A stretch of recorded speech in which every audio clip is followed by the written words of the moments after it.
Danica Patrick is with us now. Danica, so good to see you. Thank you. Thank you. It's very good to see you too. So I'm wondering, what do you think kept you from voting all those years?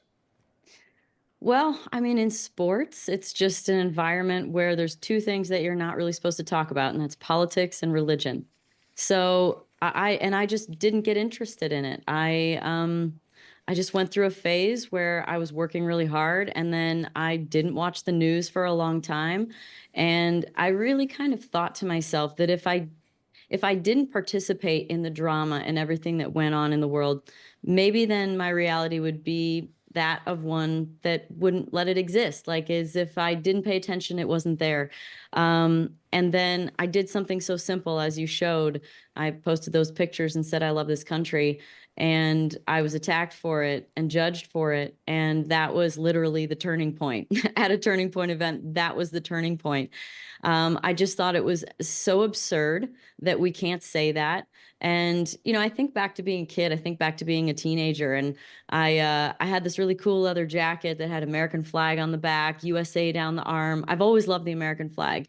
And if I walked the streets in that jacket today, I would be looked at funny and people would know I'm a Republican. And I just think until things like that, or make America great again, are things that stand for being American as opposed to Republican, I feel like the work just isn't done. So last December, that fire was ignited, and I was finally motivated to participate and count my vote. I totally agree with that. Make America Great Again should not be controversial in any way. For the last 8 years, MAGA has somehow been a bad word in this country. Do you think that last Tuesday changed that in any real way?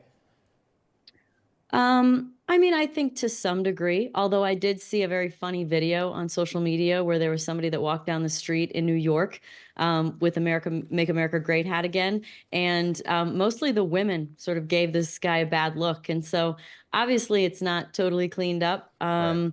But I think that obviously the next 4 years, but I really think there's going to be major swings that happen in this next sort of 6 to 12 months. I think the tides are going to shift a lot. I do think people are even waking up, even as we've seen sort of since the election was over with, and just the way that everything's gone, and everything that continues to get exposed. And that's just it. We're not done. Like, there's going to continue to be things that come out that are going to teach people just about how sort of corrupt and how much the swamp was not drained. And I think even more people will get on board.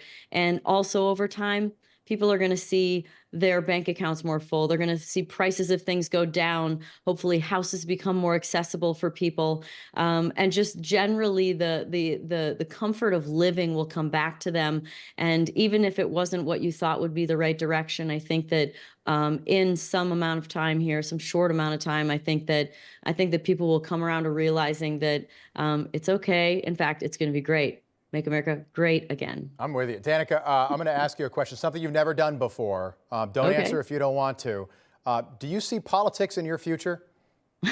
Because I do. Oh, wow. Well, first off, that's extremely flattering. Thank you very much for saying that. The funny thing is that possibly, that's definitely not a yes, but it's definitely not a no. I was asked at the very beginning of the year by Amaryllis, who was in charge of Bobby Kennedy's campaign. She contacted me and she said that her and Bobby had a great idea that I should run for Congress in Arizona for this election. And I listened to her, and I actually love to hear the fact that, this originally was a job that was meant to be for someone to represent their area, represent their community, and that this isn't a career job. This is to truly be a representative of your town and of your city. So, and that not being in politics is actually more of an attribute than anything. And so, I did say no, of course. But I have had quite a few different people come to me since the election was over with about running for Congress, running for governor here in Arizona. So there's been a lot of questions about that. And I guess what I'd say at this point in time is that anything that I do all the way, and I would want to do a really good job. And so I trust the advice of other people, but I'm pretty new. I'm pretty Yeah. green to all this. Information. truth is freedom. Is Newsmax. It's real news for real people.